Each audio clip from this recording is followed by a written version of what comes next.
Okay, in this video we're going to talk about some sort of system that could rotate if it wasn't balanced, and we're going to add a mass to it to try and keep it from rotating.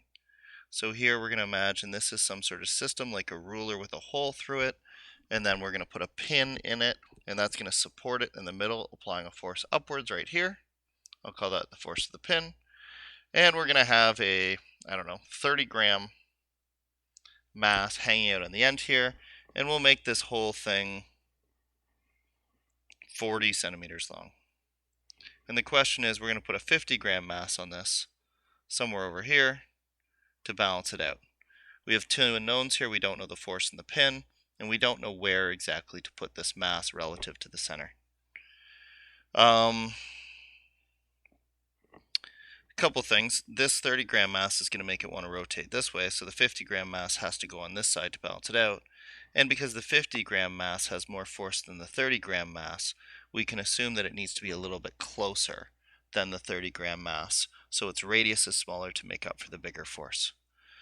So let's convert this to a free body diagram where we have the force of the pin right in the middle. We have the force of the 50-gram mass, so 0.05 times 9.8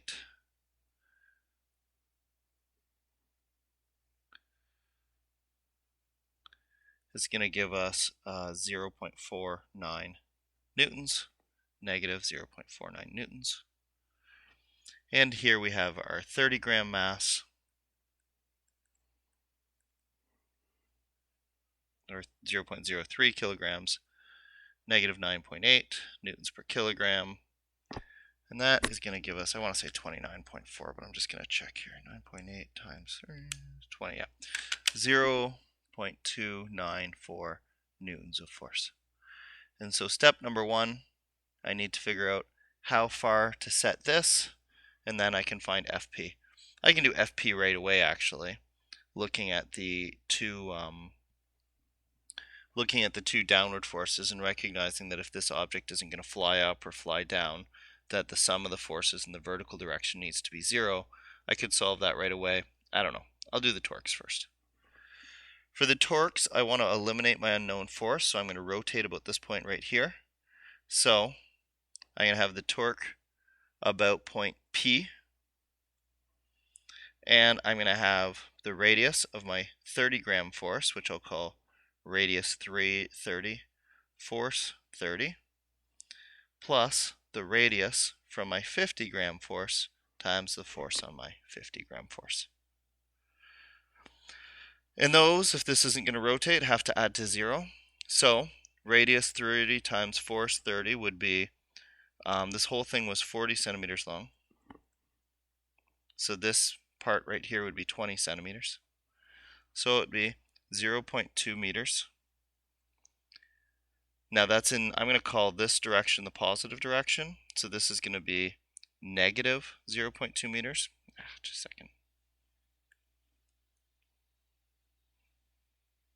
Sorry, negative 0.2 meters.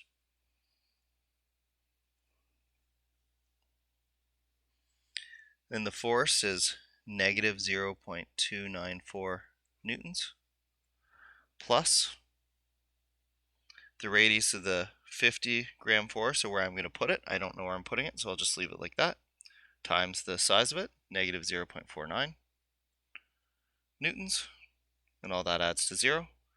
So I'm going to go 0.49 R50 over here, and that's going to be equal to, newtons, and that's going to be equal to 0.2 times 0.294, 0.0588 Newton meters. Now dividing both sides by 0.49.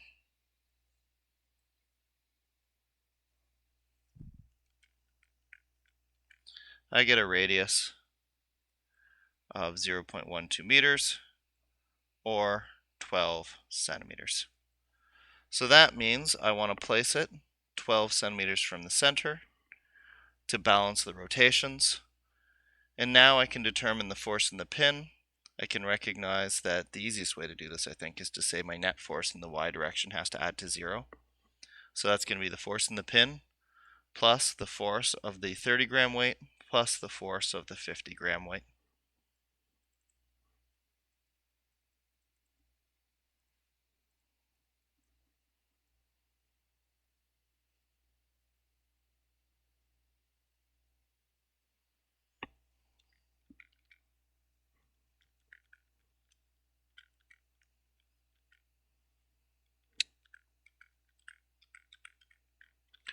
So I get a total of 0.784 newtons.